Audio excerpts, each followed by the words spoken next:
Hello everyone, welcome back to another video. So guys, in this video I'm going to show you how to fix shortcuts not working on iPhone or iPad on iOS 15. So let's get start the video without wasting any time. Let's fix this issue. So before we start the video, guys, hit the like button and subscribe to the channel for more upcoming videos. So let's get start the video. So first of all guys, open your iPhone or iPad setting, then scroll down, click on shortcuts app, then turn off the iCloud sync, then close the setting. Then go to the setting again, then click on the shortcuts again and turn it on the iCloud sync. So just simply turn it on.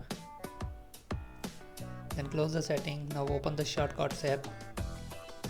Now delete the shortcuts which are not working on your iPhone or iPad. You can delete all the shortcuts on your iPhone or iPad. Then click on delete. Then click on plus icon to add the new shortcut. After you have deleted all the shortcuts, just add the shortcuts again.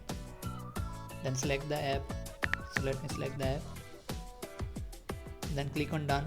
Your shortcut will be added. So after this, go to the setting again. If this step not working, just go to the setting. Click on general, click on iPad or iPhone storage. Then simply scroll down and find the shortcuts app on your iPhone or iPad. So here is the shortcuts app. Just click on offload the apps. So it will uninstall the apps completely. You won't lose any shortcuts. Then click on reinstall the app again and just wait for a few seconds. Now as you can see, it's installed again. Now go to the shortcuts apps and it will be working. So guys, your problem will be solved, and if you have still this problem, let me know in the comment. Thanks for watching guys. See you in the next video.